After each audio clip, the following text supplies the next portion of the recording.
দেখুন, বাংলাদেশটা একটা অন্য দেশ, ভারতবর্ষটা একটা অন্য দেশ। একটা দেশ আর একটা দেশের সম্বন্ধে যদি কিছু করে, সেটা সেই দেশকে করতে হয়।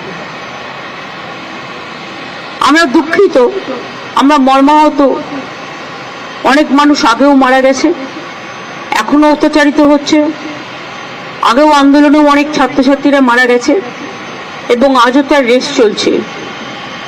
এবং আমরা তো কেউ ঘটনাটাকে সমর্থন করছি না। যে কোনো ঘটনায়, যে কোনো ধর্মের ওপরেই হোক না কেন, আমরা সেটাকে সমর্থন করি না।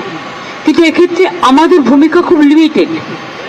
তার কারণ এটা হচ্ছে, যেহেতু আমরা আলাদা দেশ, বাংলাদেশ আলাদা দেশ, এটা ইন্ডিয়া গভর্নমেন্ট বাংলাদেশ গভর্নমেন্টের সাথে কথা বলতে পারে, বলে অ্যাকশন নিতে পারেন। আমরা এটুকু বলতে পারি যে আমরা এক্সটার্নাল অ্যাফেয়ার্স পলিসির ব্যাপারে তৃণমূল কংগ্রেসের স্ট্যান্ড হচ্ছে যে যখনই গভর্নমেন্টে থাকুক না কেন, আমরা গভর্নমেন্টের স্ট্যান্ডটাকে সাপোর্ট করি। কাজেই আমাদের বক্তব্য খুব পরিষ্কার। কোনো ধর্মের ওপরে, কোনো বর্ণের ওপরে, কোনো জাতির ওপরে কোনো অত্যাচারই আমরা মানি না। না হিন্দু, না মুসলমান, না শিখ, না খ্রিস্টান, আমরা সবাই এক। এটাই আমাদের প্রিন্সিপাল। সুতরাং বুঝলে, আমার কথা দিয়ে বুঝতে পারলেন, আমরা যেসব ঘটনা আজ নয়, গত 1 বছর ধরে ঘটছে, প্রত্যেকটা ঘটনার জন্যই আমরা দুঃখিত।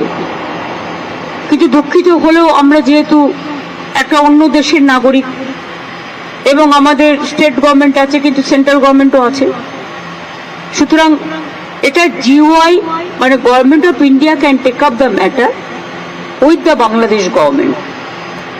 এটা বোথ দ্য কান্ট্রিজ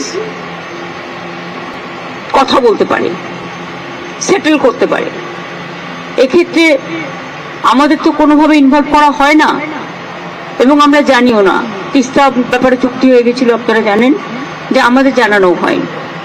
কাজে আমাদের দিক থেকে আমরা বাংলাদেশকে ভালোবাসি, বাংলাদেশও আমাদের ইন্ডিয়াকে নিশ্চয়ই ভালোবাসে, বাংলাকেও ভালোবাসে। আমাদের ভাষা, সাহিত্য, পোশাক পরিচ্ছদ সবই এক। রাজনৈতিকভাবে যাই মতভেদ থাকুক না কেন, আমরা এটা নিশ্চয়ই চাই না যে কোনো ধর্মে ধর্মে বিভেদ হোক এবং তার কোনো রেশ কারো উপর পড়ুক। এটা আমরা কখনোই চাই না।